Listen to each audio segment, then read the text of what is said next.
Good morning, ladies and gentlemen. Welcome to the Foreign Correspondents Club of Japan. My name is Fred Varco, a member of the Professional Activities Committee here. Before we start, can I ask you to turn off your phones or set them to silent? Good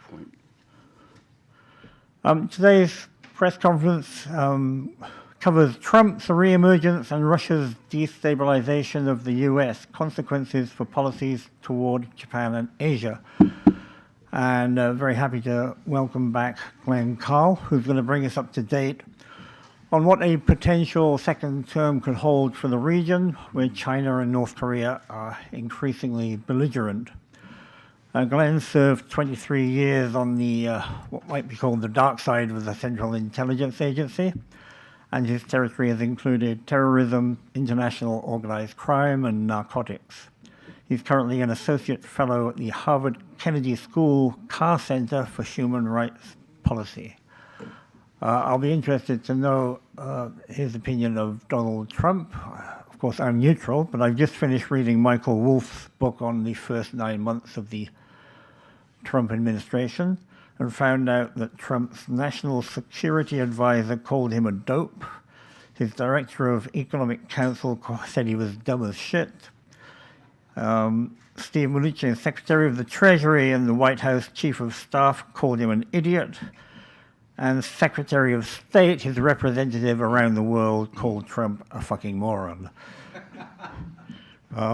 So over to you, Glenn. Fill us in with the rest of the story. Okay, and I there conclude my remarks. I think I was surprised that this audience, which I think would be the most cynical of all possible ones, actually applauded 3 or 4 claps for a CIA officer. But I'm heartened and I appreciate that. Thank you very much. So, my background, of course, is in international relations and foreign affairs, and that's not exclusively, but primarily what I've come to write about for Newsweek, and with an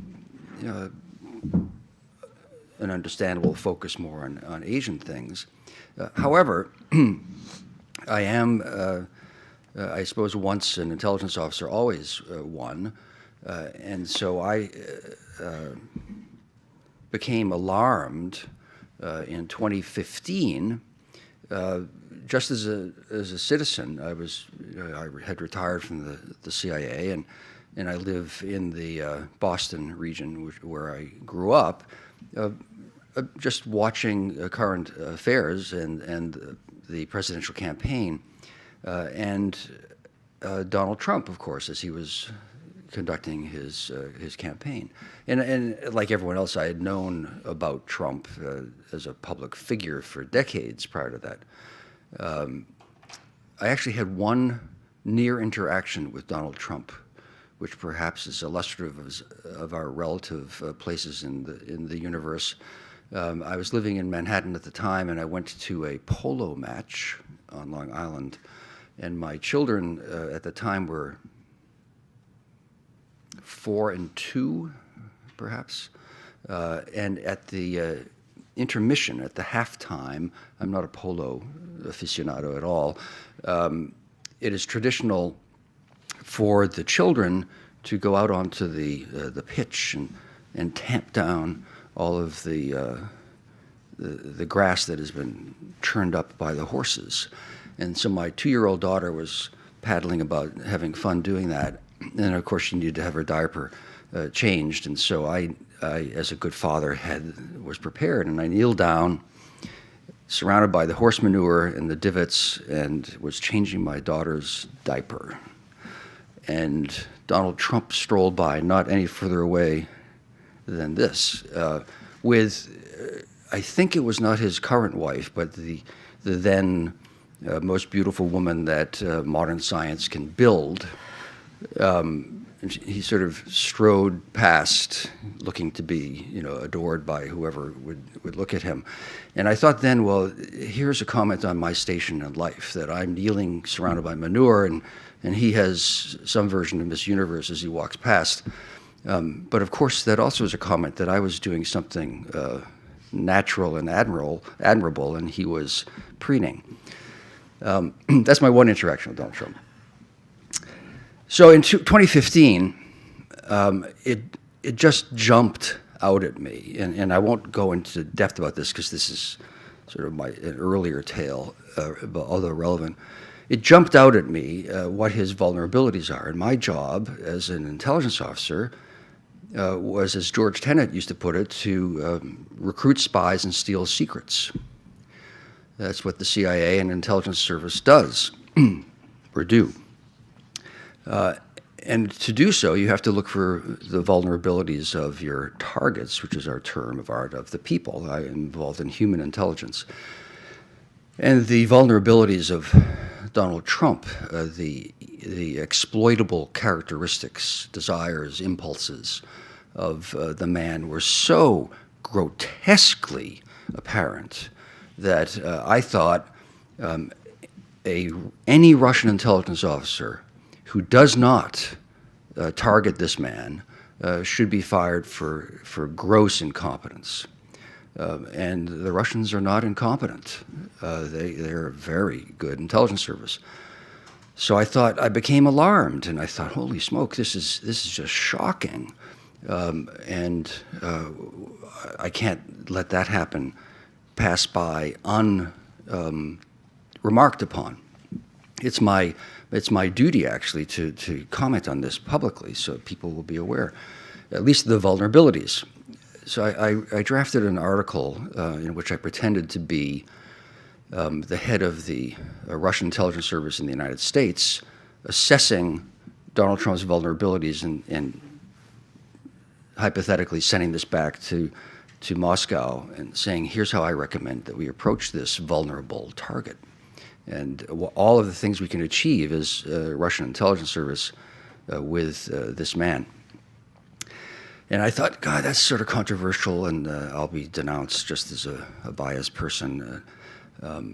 So I sent it to someone in your universe who is a colleague, someone I knew, whom I won't name, who's relatively well known, saying, "What do you think of this? Do I dare submit this for publication?" I had not spoken to this person for several years at that point. Literally the next morning, I received a call from him saying, "Glenn, I think you're on to more than you may be aware of. Let me tell you what I am hearing." And now part of his job was he's sort of a circuit rider. He goes to various countries and to do his job. And he said, "I have heard from associates or contacts of mine I might get this a little off in my recollection because it's now a decade ago, but fundamentally this is it." He said, "Contacts of mine in the French intelligence service, British intelligence service, Dutch intelligence service, I think Lithuanian intelligence service, and German intelligence service, respectively, have all said to me that they are aware of contacts of known or suspect members of the Russian intelligence service or co-optees or associates thereof with either Donald Trump, members of his family, or members of his entourage." And so you seem to be onto something, Glenn, in your hypothetical article. And I went, oh my God. So I thought, well, that's pretty alarming. And so then I tried to contact former colleagues of mine, ambassadors and people on oversight committees and so on, and in the service. And those who had retired as I could respond. And I wasn't surprised at what happened. Those who were no longer in the government said, "Gee, this is alarming. I agree." And those who were still serving couldn't say anything to me and didn't really respond. So that's how I came to be focused on all of this and issue of Trump and Russia. And I think since then, we can easily cite literally something like 420 documented public domain instances of known contacts of members of the Russian intelligence service or co-optees or people known to be associated with them, with, as I said, either Trump, members of his family, members of his entourage. I could go on and on and on. That's sort of yesterday's news, tragically. It shouldn't be yesterday's news, but it now is. The Russian hoax is not a hoax. It's pretty real. So that brings me to now and how I came to focus on this. So I subsequently learned, and I think all of you probably will know better than most anyone, given your professions, that not only there are two aspects to what the Russians have been doing, and this is classic intelligence work, but it's well substantiated now what the Russians have been doing. In 1979, the then head of the KGB apparently felt that the KGB was not doing very well in recruiting human sources in the United States. And so he issued an order, ramp up your efforts and get me some scalps, which is the term used in the CIA. Recruit some Americans. In 1980, the first documented contact of someone associated with Russian intelligence and with Donald Trump occurred. It's a long, convoluted tale. It's not at all likely that they said, okay, we will make this man, we've identified this man, we're now going to make him president. But you play the cards that you have and you exploit them as much as you can. And over the years, he served as an unwitting access agent for people of interest, as an opportune way to funnel and launder huge amounts of money. He doesn't have to have been a recruited asset to have served the purposes, all of these purposes, and that's probably the case. And since he's uncontrollable, were I the intelligence officer targeting him, I would not try to control him or formally recruit him. I would just try to manipulate him, and the Russians do that better than just about anybody. So that's one aspect of what happened starting from 1979, an intense effort to increase the number of human sources. The second aspect was that, we'll jump ahead to about 2011, President Putin had, he's now under, the individual I'm referring to is now under house arrest apparently, unsurprisingly, but he had a vice minister or an advisor named Vladislav Surkov. He's one of the significant figures of the first quarter of the 21st century, not particularly well known in the West. And he developed a shockingly Orwellian and more effective than Orwell could have known, because technology has changed, approach to governing and to shaping the perceptions of the Russian public, the heart of which is to use modern media in such a way that you destroy the possibility of identifying objective facts and truth. And if you can't identify what is true, anything can be and nothing is. And so the government is freed to say essentially whatever it wants and to deny whatever it doesn't like. It was dramatically successful. Now, intelligence services and governments, but especially intelligence services, have always attempted to manipulate perceptions in covert action campaigns. But the ability for intelligence services to do this is exponentially greater in the last decades, in particular since I've left my profession with the development of AI. And Surkov and Putin were wildly successful taking Orwell's depiction and making it real and more powerfully successful than even Orwell thought. In 2011, however, we were, all of Central Eastern Europe and Russia were experiencing the color revolutions. And Ukraine was slipping out of the Russian imperial orbit and was starting to turn to the West, politically, economically, and culturally. And the color revolutions seemed to start affecting Russia itself. And in the election of 2011, which Putin was reelected, Putin became convinced, I'm sure sincerely convinced, that for him, Hillary Clinton, but more broadly the United States and the U.S. intelligence services were seeking to overthrow him through a covert action campaign. That's baloney. Now, I wasn't working the service. Even if I were involved in something that the U.S. was doing, of course I could not say so, but that's not how the U.S. The CIA functions. That's so fraught a project to try to overthrow Russia, the Russian government, that it's just inconceivable, because the fear of unintended consequences properly would be so great that it just is not possible. What did happen was that the United States and the EU and other non-Russian entities sent electoral observers to watch the process of the election, to try to evaluate to what extent the election was, and to foster that the election be a free and fair vote, in which Putin may well have lost, but he didn't. And Putin interpreted that as unacceptable interference in domestic affairs. You know, authoritarians like Xi Jinping and Vladimir Putin and so on don't like this. This is interfering in domestic affairs rather than trying to establish what we in the West view as universal principles of fair democratic governance. And so he became hugely angry and resentful and said, I will do to America what Hillary tried to do to me.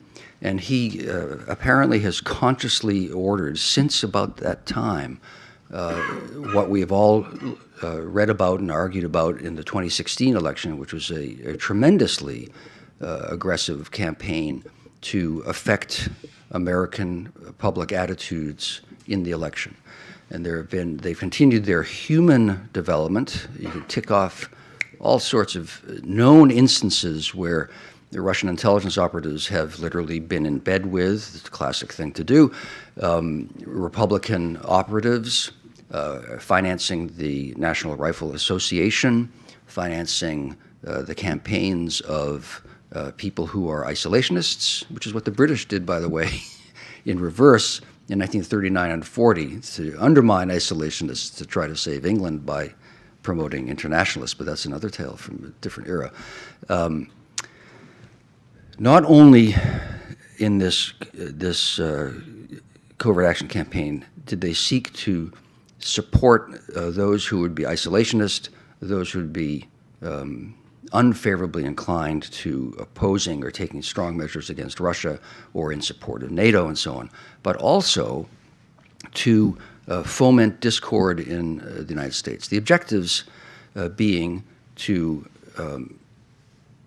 detach the United States from NATO and from Europe, to make the United States less hostile to Russia, to increase the influence of the isolationist sentiment in the United States, and more fundamentally even, to turn Americans against themselves, Northeastern liberals against the Southern apologists for the Confederacy, gun rights advocates against gun control advocates, one race against another.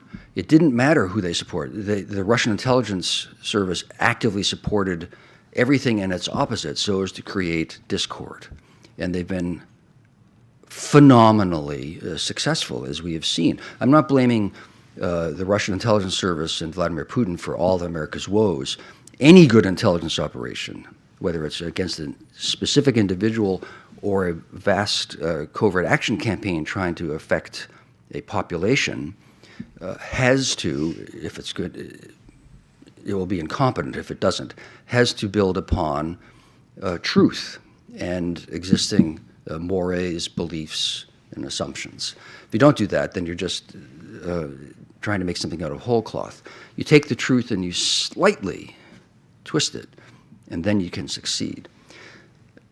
the Russians have succeeded, I think, in the greatest intelligence operation in history. And it's not that they had a specific playbook, but they had a strategic direction in which they have sought to go, and I think have dramatically succeeded. Now, Trump might not. So thus, Trump, by every objective measure, any previous American politician really would fade away. Americans don't like those who have lost the presidential election. You normally turn the page and look to somebody else. But in this instance, he's back. Now, something I'm certain the Russians had no conception would occur we now have slipped into evolved into a situation where he has become a cult figure. It's not a rational phenomenon anymore. And it doesn't matter what he says or does. 30% of the population thinks that criticism of him is an expression of condescension towards who they are, and they will support him no matter what he says or does. He's for abortion, great. He's against abortion, great. He wants to invade Mexico, doesn't matter. He wants to build a fence, a wall, fine. He wants all America to speak Spanish. It really doesn't matter. 35% will support him invariably. It's a social, psychological phenomenon now. So what does that imply for Japan and for Asia? Why is that relevant here? Well, obviously America remains the 800-pound gorilla, or the first among equals, even now. It's no longer the unipolar moment. We've become, if not a multipolar, a disjointed, confused international environment, and progressively that will be the case. But it does have huge implications, what's happened for Japan. And even, well, if Trump, can Japan, let's say, rely on the United States? If President Biden wins re-election, the answer is absolutely yes. Pardon me. He's the most internationalist and most experienced president since at least Bush the father, and possibly since Eisenhower, and doesn't receive credit or condemnation, even if one opposes it. I support these views. He doesn't receive adequate credit for that because he's perceived as being old and a tired politician by many, even my children, who are educated and I think focused on and enlightened. I'm biased, of course, about political, social issues. Share the standard view that, well, but he's old. And, well, is that relevant if he's compos mentis as he is? So if Biden wins, yes. But if Trump wins, Trump does have perhaps one conviction beyond a desire to seek praise for himself and to be the center of attention. And he is an isolationist. And as I'm sure all of you know, in 1940, the Conscription Act that President Roosevelt put forward only passed by one vote. And it took Pearl Harbor to make it possible for the United States to enter the war. Those attitudes have not gone away at all. And I think you can make a strong case that the 75-year period of American internationalism is actually across the grain of American cultural inclinations. At the least, one can say that half the country consistently doesn't want to have anything to do with the rest of the world and is isolationist. That Trump does share that view. Trump also embodies, as we've all seen, another deep current in American political culture, which is not discussed very often, and that is a strong authoritarian temptation. I think all humans are hierarchical by nature. We, just as other mammals have pecking orders in the pack, so too do humans. Democracy requires reason and self-abnegation, which is probably not natural by our natures. I'm happy that we have exercised reason to succeed in it, but half the country forever has supported the likes of Huey Long and Father Coughlin and George Wallace. All of these are authoritarian figures. You may not know, or perhaps you do, that, it's not ancient history, but since it's only a decade before I was born, that just up to the point where the United States entered World War II, in the United States, there were large numbers of summer camps for youths that were Nazi. There were Nazi youth camps that were filled on Long Island and in Rhode Island and Massachusetts and everywhere in the liberal parts of the country. Madison Square Garden was sold out by the American Nazi Party in 1940. This didn't disappear after Pearl Harbor, and it has not disappeared today. I'm not saying Americans are Nazis or want to walk around with their arms up like this, but there is a strong authoritarian streak. Alexis de Tocqueville, my hero, he should be all of your heroes, the most insightful thinker of the 19th century, certainly the most insightful analyst of American democracy and American culture, noted in 1835 when he published his book, Democracy in America, about the strong authoritarian populist impulses in American society that are intrinsic to a democracy, frankly, that will be susceptible to emotional appeals and whims, and that democracy contains the seeds of its own destruction. It's just a long philosophical debate. I'll try to avoid returning us to my college classes, but American democracy, which has been a great success and sort of the model for democracies in history, also contains sociological factors that can lead to its self-undermining, similar to what the United States has, quote, achieved, unquote, in the Pax Americana since 1945. Sure, America serves its own interests, and the Pax Americana has served American interests, but it's also a normative system. It truly is. And it has sought to create a trade system where Japan can rise up and China can rise up, and they can have competitive economies, democracies, and states. All of these are triumphs of the American system, which have led to the decline of the American imperium. It is intrinsic to the objectives of the Pax Americana, just as the seeds of threat to democracy are intrinsic to the triumph of American democracy. Thus, here in Asia, if Trump is elected, Japan will not be able to count on American support, nor will any of the other littoral states with regard to China. However hostile Trump may become to China, it will be a transactional thing, and foreign leaders are not stupid, and the model to follow in dealing with Donald Trump is that engaged in by Saudi Arabia and Mohammed bin Salman. And how did, and I'm not being really facetious, shocking as this will sound, and reductionist as it will sound, how did Saudi Arabia win the favor and good relations with Donald Trump? They did two things. When he went to visit, they projected, this is literally true, Donald Trump's portrait on the wall of an entire office building as the motorcade slowly went by. And then they gave his son-in-law $2 billion. That's it. That's all it, literally, that's all it took. So Japan would be on its own. What should Japan do? It should, 1941 and 1945 is a lifetime ago. The world is not what it was 15 years ago.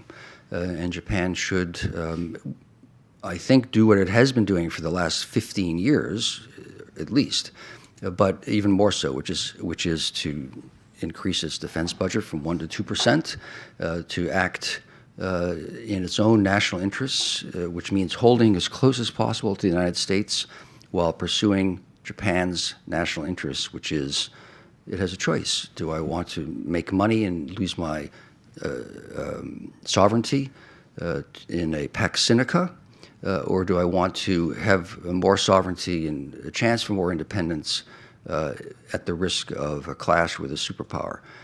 I would choose the latter, but that's fraught because war is a terrible thing and China's really big.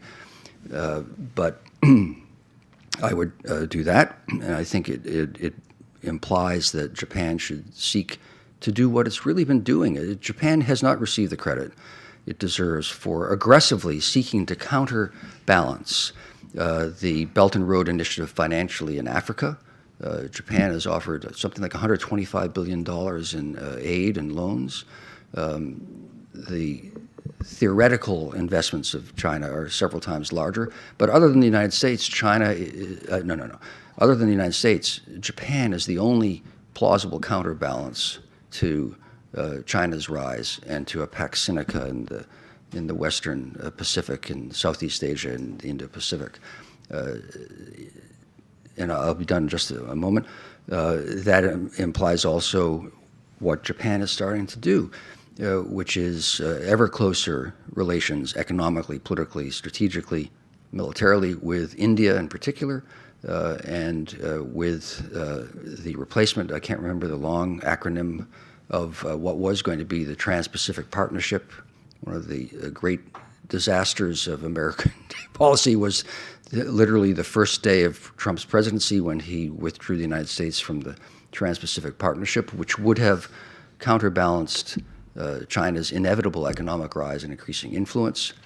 And Japan, under Shinzo Abe, attempted to replace that. Can't do that without the United States adequately, but did what is possible. And so I think we're in at best, a multipolar, more likely a confused, almost state of nature world. China's rise is not going to decline, however foolish the recent economic decisions and political ones are of Xi Jinping.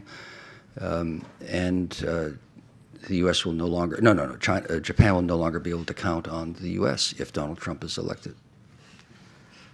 Thank you very much, Glenn. Very insightful. Okay, we'll go to questions and answers. If you have a question, please raise your hand, come up to the microphone, state your name and affiliation if you have one. Okay, starting man at the back.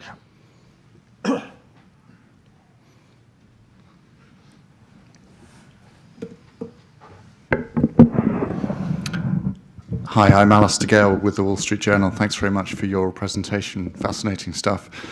I'm curious about your take on the Steele dossier and what impact you think that might have had on thinking about Trump's connection to Russia, whether actually that was sort of beneficial for him because he's able to say, well, it's all basically lies. Yeah. Yeah, the Steele dossier I was aware of before it became public, because I was at that point jumping up and down in concern and ferreting around, and some people routed news of it to me. And when I read it, I never met Steele myself, have not, although we were roughly serving in our respective services at the same time, I'd say. And colleagues and friends of mine did work with him, but I have no personal connection to him. So when I saw the Steele dossier, my take was this is a series of raw intelligence reports, and that Steele has done a very good job of conveying what his various sources and subsources said. As I recall reading it, he never said, this is corroborated, substantiated, verified fact or intelligence.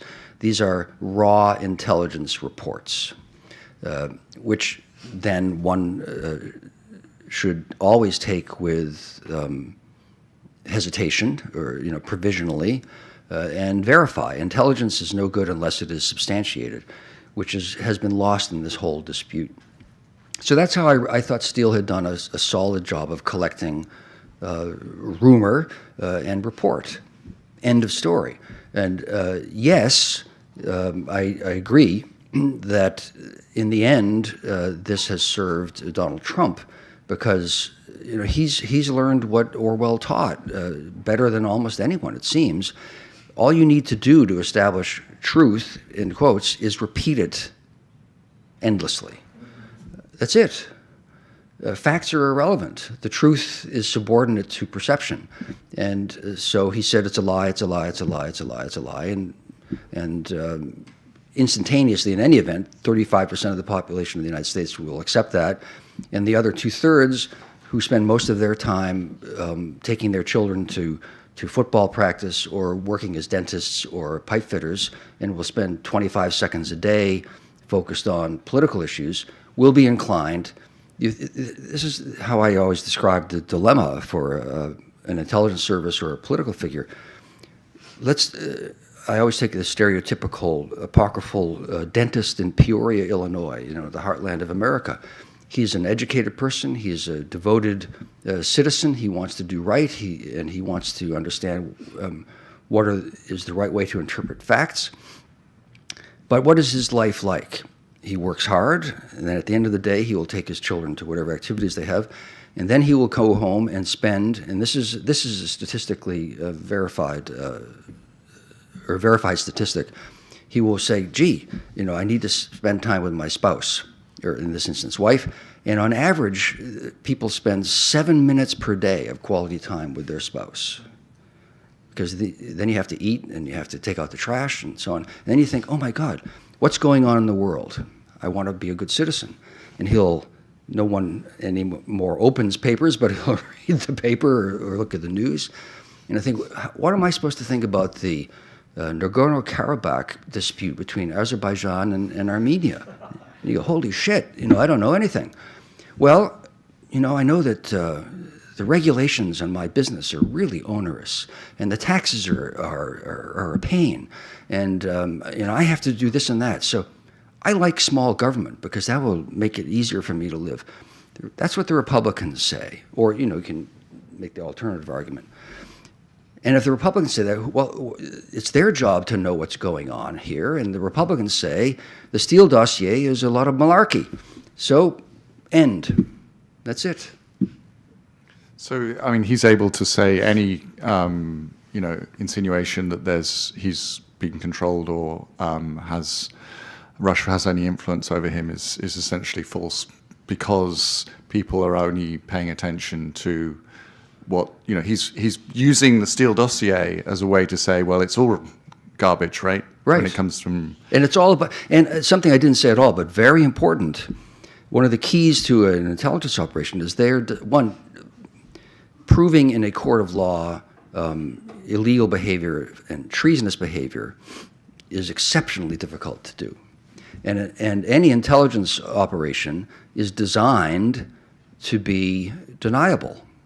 You want something to be as open as possible because then it's not alarming.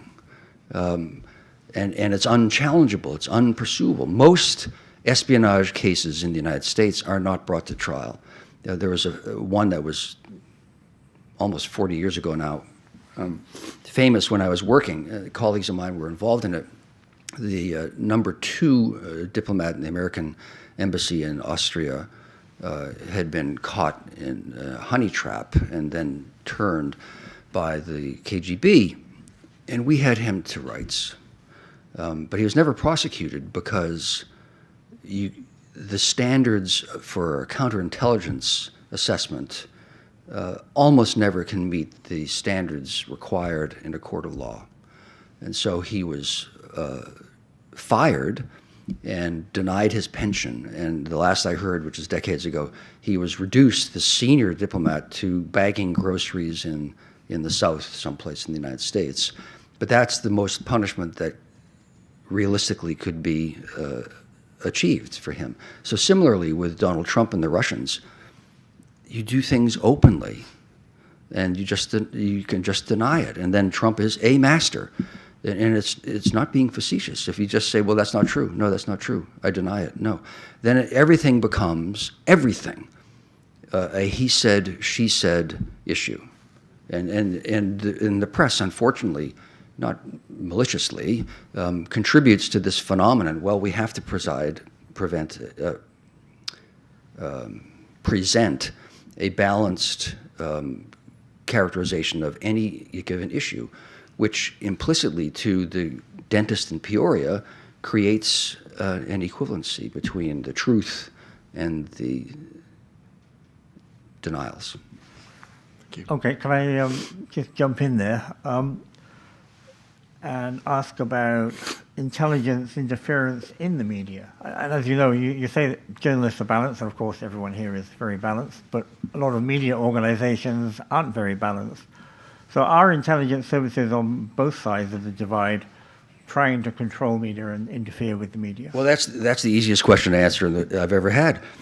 Absolutely that happens. Absolutely. The traditional way that you plant information, the KGB, orders and orders of magnitude more than the United States. And people will smile cynically and say, well, of course I have to say that. But it is true. The traditional way, when I was working, pre-internet and pre-artificial intelligence, is, let's say I want to say something about, I want to discredit assertions that Donald Trump has been approached by Russian intelligence. So I might recruit a journalist in Burundi, where I worked, one of the 5 poorest countries in the world. Who cares about Burundi with regard to Donald Trump and the Russians? Well, no one does. But a journalist there in some obscure journal will write an article saying, indications are that the Steele report, the Steele dossier, is a fabrication of the Hillary Clinton's campaign. Who cares? 200 people in Burundi have read this. But the week after that, a journalist in Ankara will say, there's an interesting report that the Steele dossier is a fabrication. And then the AP, or one of you, will say, will see these things and will write, and more often than not, it will be someone who is induced to do so by an intelligence service, but not necessarily. Will say, there are now multiple news reports indicating that the Steele dossier is fallacious. Boom, it's done. It's unstoppable. And that's the classic way. Today, oh my God, any one of you and I, even being clods with regard to computer technology and cyber stuff, can use an artificial intelligence program to generate instantaneously 1 million unique voices, people who take the perspective of a Southern gun rights advocate from Georgia with no education, or a Harvard graduate from Cambridge, Massachusetts, or an effete intellectual in some cafe society in Paris or Stuttgart, and do it 1 million times, all to make, if not, probably not the same point, many contradictory points, but all orchestrated to move in a perception in a certain direction. And it's unstoppable. So you don't need the Burundi chain anymore.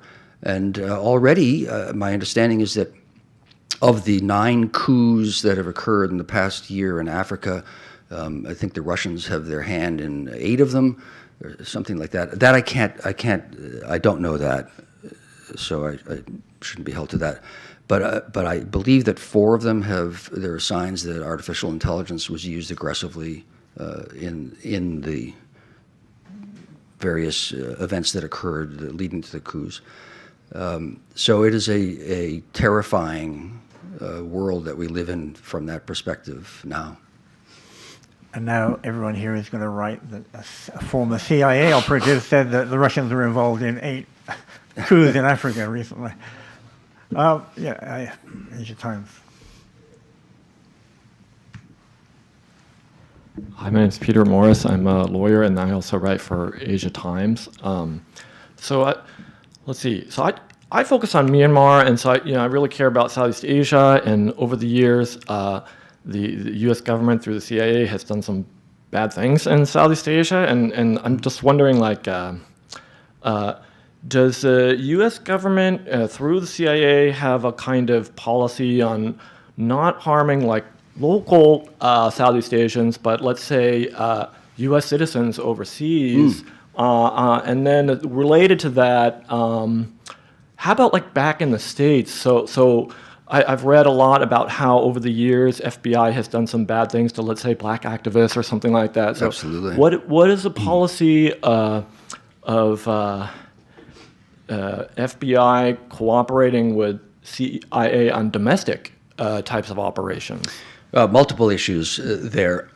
Let's see if I can remember them. So, pardon me, with regard to covert action, let's say these influence operations, the U.S. Has engaged in them. But the law is, and it's hard for anyone to believe it when a CIA officer is saying the following, I know, but it is the truth. The CIA, the FBI, the U.S. government agencies are profoundly law-abiding institutions. Now, the orders may come, do the following, and the Department of Justice says this is legal, which would be hugely controversial and arguably illegal. I came to whatever public attention I have had derives from my involvement in the enhanced interrogation program. You mentioned this just before we came out. And my opposition to it, and I wrote a book about that and so on. The defenders of that program say we never broke the law, and we had clear guidance from the Department of Justice that what we did is legal. And many of them are sincere in saying that. I think they're flat wrong, but that's another issue. My point is that the agency and the FBI will always obey the law. The law on covert action with regard to affecting Americans overseas or domestically is that if any step affects the public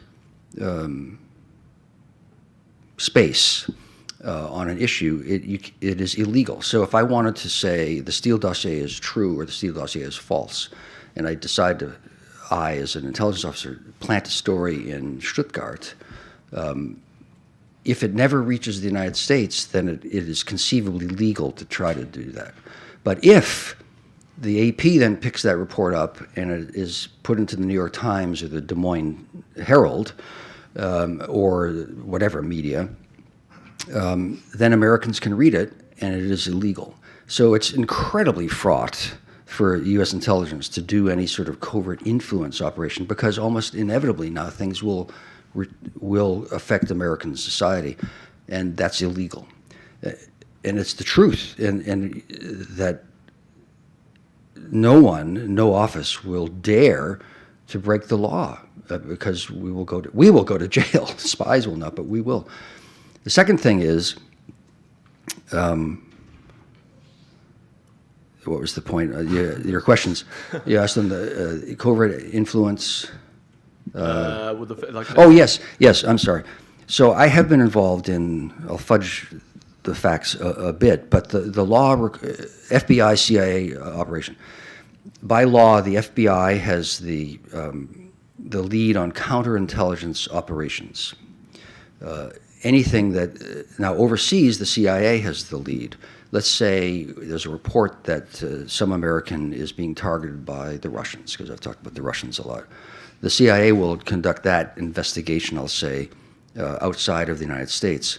But if it involves an American, and if it comes physically into the territorial United States, then the FBI by law has the lead, and the CIA and the FBI will work together, but the FBI will make the ultimate decisions. Now, let's say we wanted to listen to someone's conversation who's an American citizen. You have to have a warrant. You cannot do it. You may not do it, and it won't happen unless there is a warrant. There's a special court for that. It's called the FISA Court, Foreign Intelligence Service Act Court, I guess, which authorizes every single instance, and these are not blanket authorizations, Yes, you may. Here, Mr. and Miss Judge, here's our case. We believe we have probable cause that John Doe is being targeted by or working with a hostile intelligence service, and we would like to listen to his phone call. And the judge says, okay, you've convinced me there's legitimate possibility. You may do this. You have the warrant. Or no. Most of those are approved, but that's not because it's a kangaroo court. It's because the FBI won't approach the court unless it actually thinks it has a strong case. Then what happens? And I have experienced this. This is how it works. I'm listening to Abdul or Fritz talk with John Doe or with Glenn Carle. As Fritz is talking, I may listen. When Glenn Carle, the American, starts to talk, I must literally, in real time, stop listening. And then you think, well, how do you know when Fritz starts to talk again? And you think, well, let's see, most people take, they'll speak in 4-second bursts or 12-second bursts. So I have to wait maybe 10 seconds and then turn it back on and I can hear, okay, Fritz is now talking and I can carry on listening. It's that carefully controlled so as not to become a police state and infringe on people's rights. Well, I mean, in overseas, I wasn't talking about like influence operations. I'm thinking like, let's say, for example, during the Indochina War period, U.S. government policy, we bombed a lot of innocent people during that period, and let's say U.S. government has one policy for U.S. soldiers to do this, but the CIA says, oh, well, we don't like that, so we're just going to bomb these U.S. soldiers. I mean, is there a policy about that? No, that wouldn't. That's a little even more cynical, I think, Roger Stone, or who's the director, whatever his name is. Yeah, Oliver Stone. Thank you. No, boy. We all know the U.S., we're talking about the CIA here primarily, has engaged in covert actions. The most famous one, the all-star list is 1953 in Iran and 1954 in Guatemala. The man who did the 1954 Guatemala operation was the man who got me into the CIA, by the way. He's a very nice guy.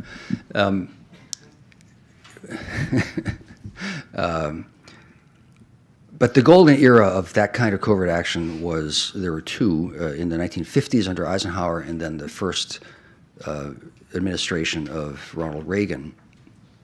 And with the Sandinistas and the Contras, we also engaged in covert action. And there was law breaking there. Clearly there was, and colleagues of mine went to jail for it, and they should have. But covert action is so fraught that certainly in the CIA, there's a realization that it tends to have worse unintended consequences than it can have successes or gains. Yeah. And it is not, I don't know, I'm not privy to what the agency is doing today or 5 years ago, but there's much less covert action in the 21st century than there was in 1980 to 84 or 1952 to 60. Thank you. Okay, thanks. Yeah, go ahead.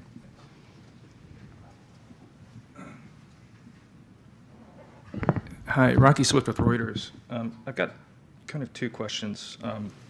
One, Nikkei Asia wrote a story a couple days ago citing a Singapore-based think tank that's saying that for the first time, over half of Southeast Asians would now prefer to align with China over the U.S. So first of all, do you think that holds water? And second, why?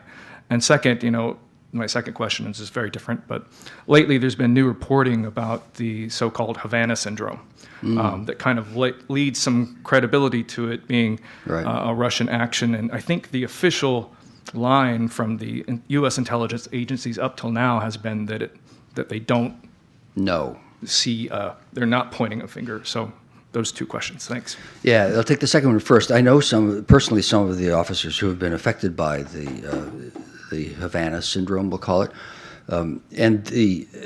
I read perhaps not the most recent assessments but I read the official assessments by the intelligence community and so on about it. And my reading of it was that they were very careful to say, "We do not know," which was interpreted, sort of thumbnail summary, synopsis was, well, there's no evidence that the Russians did it, ergo, the Russians are off the hook. And that's not what the assessment said. The assessment says, we do not know. Similarly, and equally tragically, or even worse, was the assessment about Iraqi weapons of mass destruction, which was taken to say, well, look, the Iraqis are doing this. That's how the Bush administration characterized what Saddam Hussein was up to.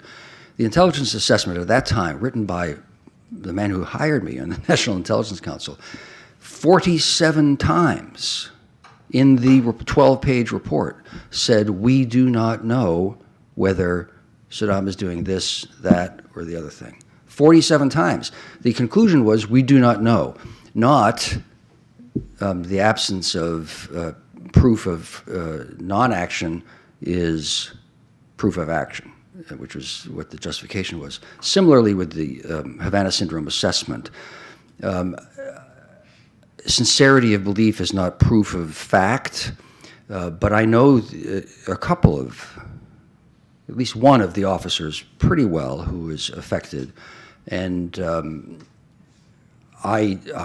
he is a rational, not conspiracy-minded, not self-pitying person at all, and he has suffered career-ending harm. So my inclination has always been, well, the obvious suspect is Russia, and the recent reports seem to lend credence to that. Yeah, I forget the first part of your question. About changing attitudes in ASEAN. Oh yeah, yeah. I think that's an easy one. I think China can make a very strong case, and they do, and the fact and the propaganda fit. The best operations are those based on truth. You can say, look, what is America? It's a bunch of white guys from the wrong side of the Pacific, and what are they doing mucking around here?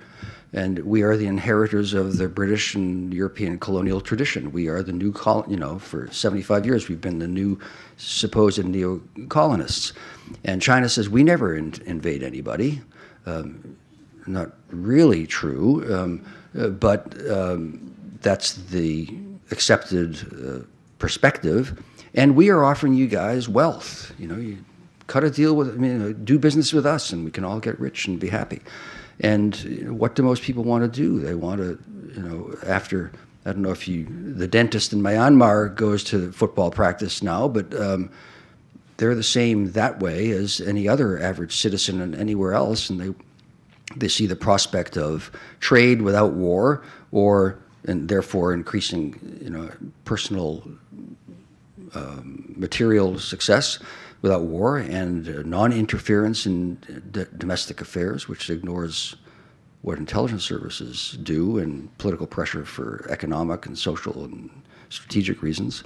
And what do I care about the South China Sea? And so I find the appeal very, very strong. And one reflexively would think, well, strong countries will have influence. China's here, America's there, so why is America mucking around?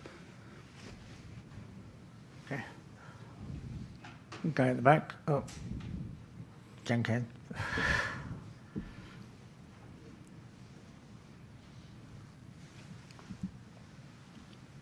Thank you. Very interesting. John Alcar, professional investor. That's what I do for a living, not a magazine. Why do you think there's such a strong support from the religious right in America for Trump? And what does this say about America to you? Thank you. Yeah, I have, I have had, no, what's the proper tense? I had, for decades, for most of my life, dear friends, multiple dear friends who are evangelical. I am anything but. And the appeal is that the Supreme Court banned abortion, and there's a strong racial thread to the evangelical movement. It is not an identical set, but it overlaps with the aggrieved, less educated working class or rural white, who is most angry and most affected by the loss of influence of the traditional American way, which is the people who look like me run everything. It's, I think, critically important to realize that when I was born, these are I've written about this, so I looked up the statistics. When I was born in 1956, America was 89% white. And in 2045, America will be 49% white. And starting in 1965 with the Civil Rights Act and the Immigration Reform Act, America has revolutionized itself. The America I grew up in is unrecognizable, or the America today is unrecognizable from the America I grew up in. Everyone here, particularly the Americans, who maybe no one's as old as I am, but are probably old enough to remember that the world we lived in, the only minorities we saw were in subservient positions on film, television, the media, and that was life. And women knew their place because they didn't have a choice, and that world is gone, happily so. And finally, for the first time in its history, America is has materially moved to embrace its ideals for everyone. But I challenge anyone to identify any individual, perhaps individuals, or any group in history that has ever willingly ceded dominance. I don't think there's one case. I don't think there's one. And so people who look like me, but didn't come from Brookline, Massachusetts, and go to Harvard, are angry and frightened.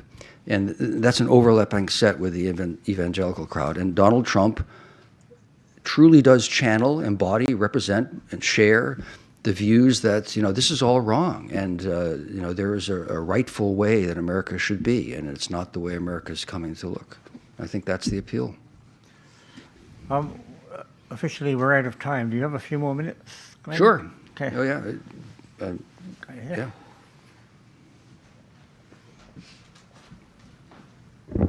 Thank you, Nishimura Freelance.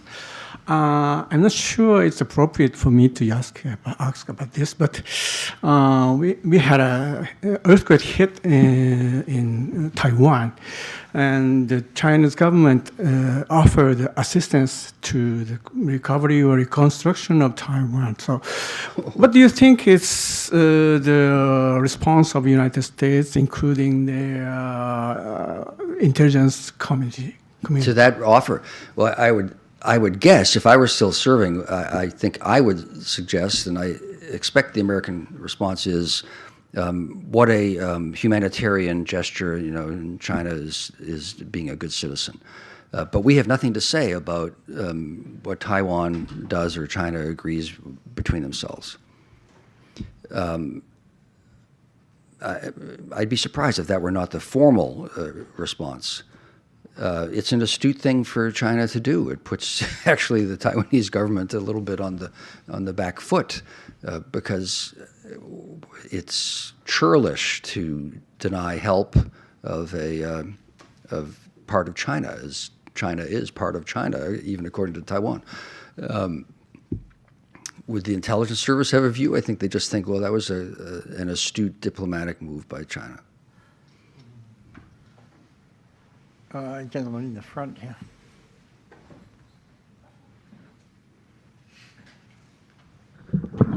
Hi, Glenn. Thank you very much. This was fantastic. My name is Edward Mears. I'm an attorney here in Tokyo. Following up on Taiwan, I'm curious what your thoughts are on a U.S. Position towards Taiwan under a Trump presidency. He's said some conflicting things, in my view at least, that he's very much against China, but seems to be willing to let Taiwan go. And if that does come to pass, if a Trump would just let Taiwan go, what do you think that would mean for Japan's relationship with the United States? Yeah, well, I don't know if possibly Donald Trump can find Taiwan on a map now. although I'm not certain. But he doesn't care about Taiwan, and he doesn't care about China. He certainly doesn't think that it would be worth Americans getting in a war over some island with Asians on it. But he also could react, at least rhetorically violently, if he were criticized or challenged by Beijing. Thus the contradictory nature of almost everything he does and says. It's all about how he thinks he looks, and can he cut a deal? I mean, that's the framework, I think, in which he sees the world and issues. I think he'd take a similar approach to an issue like an invasion of Taiwan or a crisis over Taiwan that he took to the COVID pandemic, which is, gee, this makes me look bad, so there is no pandemic. And when it continued, he said, well, you're just exaggerating. You're political partisans. And a mask is a stupid thing because it's just out to make me look bad. It's not insane, but it's grotesque. But that's how he approaches all issues. And so I think that's how he'd approach Taiwan. And the implications for Japan, I think, I've thought for years, independent of the Trump phenomenon, that nations pursue their own interests, and Japan is foolish if it doesn't do so also.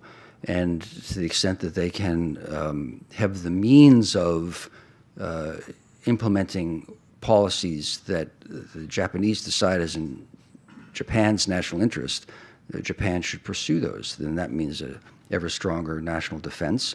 And you could make the argument that means that we reach an accommodation with Beijing. I mean, that's a subjective decision with many, many factors involved. But that would be a Japanese decision, and Japan would have agency to attempt to implement it rather than being helpless to the forces beyond. So it's not unique at all what I say about Japan, just that Japan's in a historically strange position of having been the creature of post-war American imperium.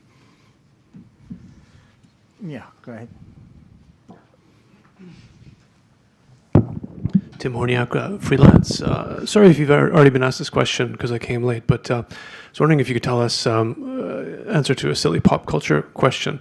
What are the most realistic spy movies or novels that you've seen or watched over the years, or are they all just silly fluff, or are there some that are actually kind of realistic in your experience? I do get asked that a lot, and I think it's a fair question because the only perception almost any average person has of intelligence is the Hollywood movies or movies in general or books. Almost all of the spy movies are stupid. Almost all. There's one about my former office mate that is actually quite good. Valerie Plame, you might know the name.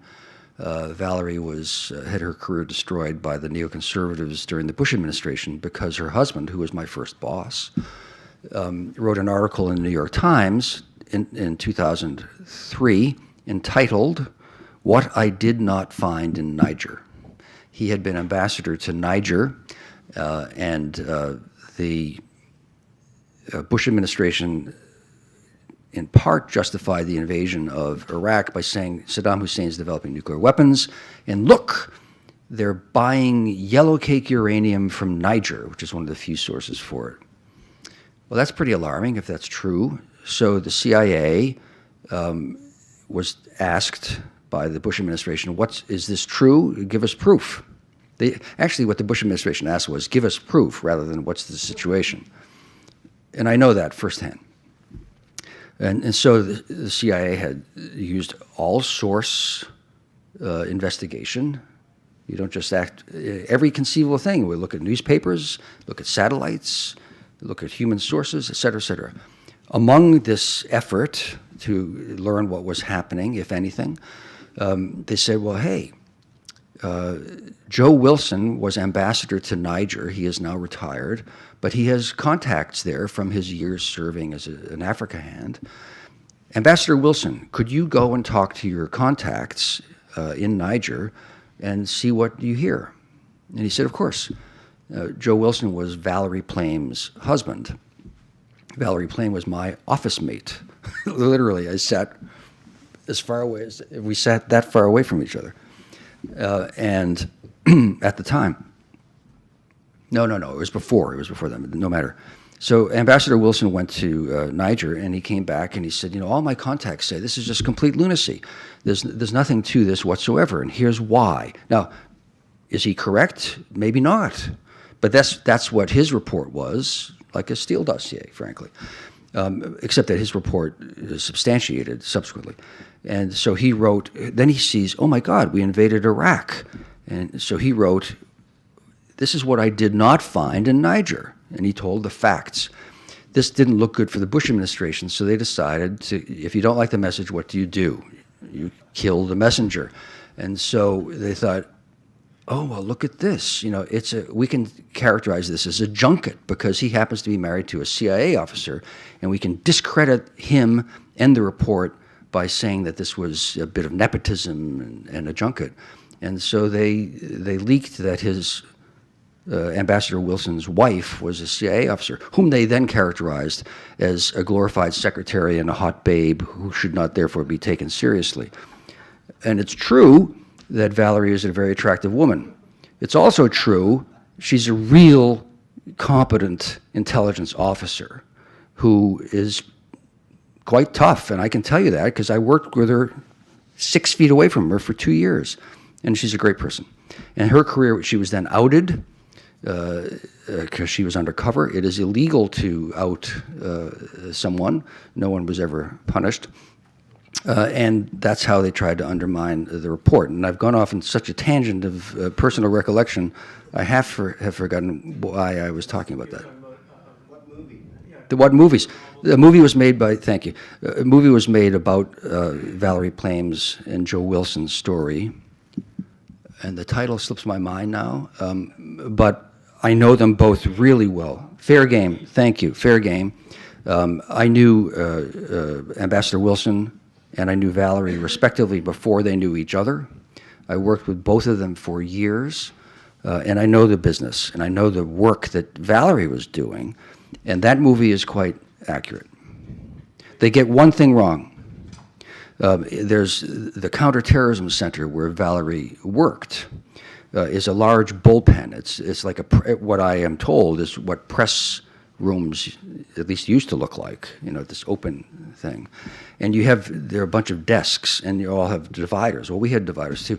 The thing that the movie got wrong is that the dividers in real life were about 1.8 meters high, and in the movie they were only about 1.3.